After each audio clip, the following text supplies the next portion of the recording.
راحت دادم بلاکه برات یه معجونی نگبتم با توت فرنگی که دستورش بلاد کفرنده. اول توت فرنگی ها تکه شکنیم شلزم تکی لیوان، بعدش یه قاشق پر کره پسته علزم شد.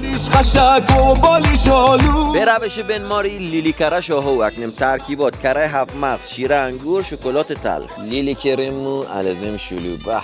بازم توت فرنگی، دوباره کرم پسته یه طرفش، طرف دیگه‌ش هم لیلی کره آب شده و در آخر پسته 2 آتش هم واسه تزیینش. اچم تستش بکنیم. بله؟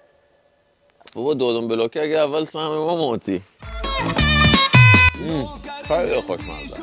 و در آخر 5 تا لیلی کره واسه من عزیزه که کلمه لیلی برام کامنت نوشته. عشق مایی.